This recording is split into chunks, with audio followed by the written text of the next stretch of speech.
Projectile motion in grade 12 is only going to need to be studied in 2 dimensions.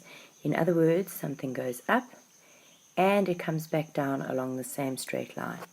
When we're looking at a projectile, we are looking at an object that goes into free fall, either because it was somewhere and somebody dropped it, or because somebody throws it up into the air, stops at the top, and comes back down again.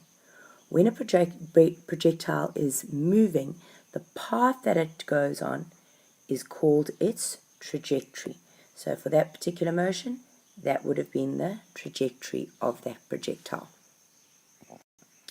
Let's remind ourselves of a whole lot of stuff from last year and the year before. If I throw an object up into the air, it will have a certain velocity. We can call that velocity u or initial velocity. It goes up into the air, it slows down, so the velocity gets less and less and less and less and less until such time as it reaches the top of the projectile, at which point the velocity is 0. We can call that the first half of the journey. The second half of the journey, the starting velocity is 0, and it comes back down to a velocity that is exactly equal but in the opposite direction to the throwing velocity if I land up on the exact same level.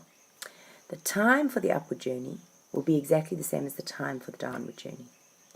On the downward journey, I speed up, speed up, speed up, speed up, or rather the projectile speeds up, speeds up, speeds up. Gravitational acceleration on the upward journey is 9,8 meters per second squared downwards. Gravitational acceleration on the downward journey is 9,8 meters per second squared downwards. Remember, the definition of acceleration is the rate of change of velocity. So there is a changing velocity, a decreasing velocity up until there. Motion is upward, but acceleration is downward. When the motion and the acceleration are downward, we get an increasing velocity.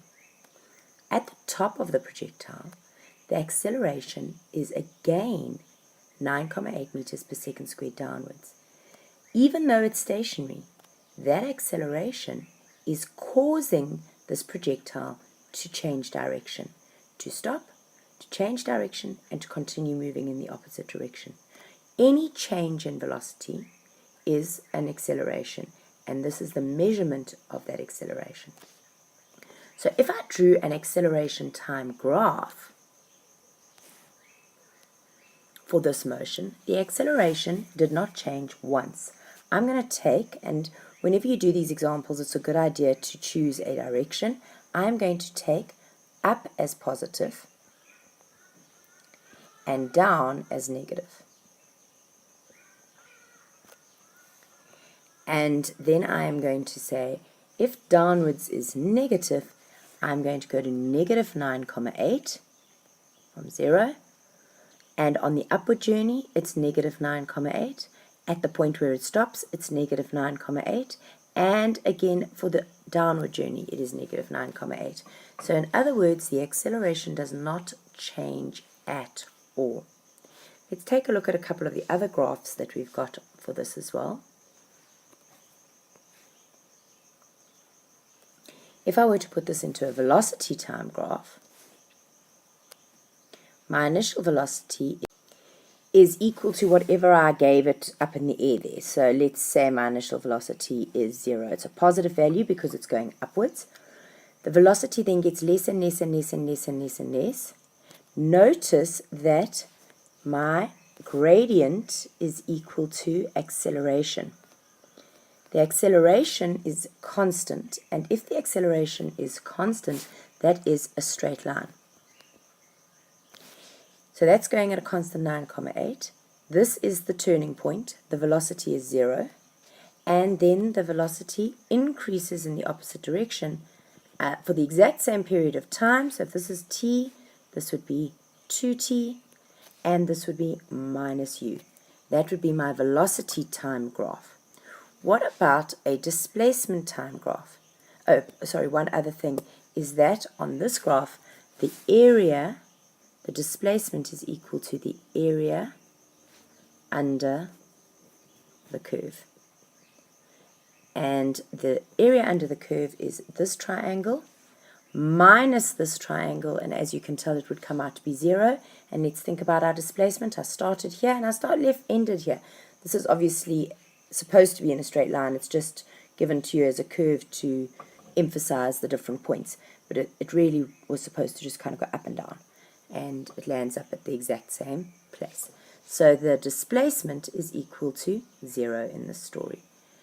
The distance would be equal to the first triangle plus the second triangle, and that would be the distance covered. So let's draw a displacement time graph. Remember that in a displacement time graph, the gradient is equal to the velocity.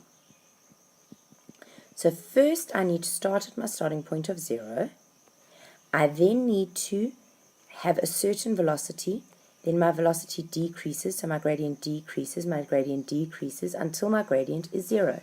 Notice the decrease in gradient here. The line gets flatter and flatter until I reach a 0 gradient. That would be at the time at the top of the projectile.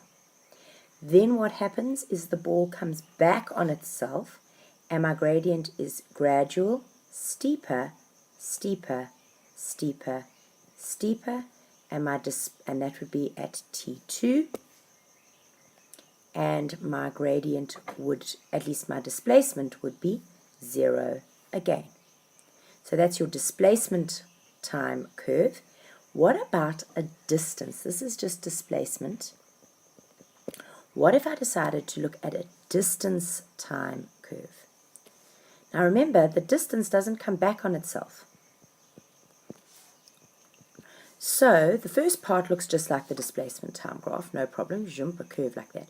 At the 0 point, instead of coming back on itself, I am going to need to go from a flat structure to increasing that gradient, and so the velocity increases. So my displacement time graph, this would be point T, this would be 2T or T2, that would be 0, and I would add these two distances on top of each other. So just for argument's sake, let us say that we can,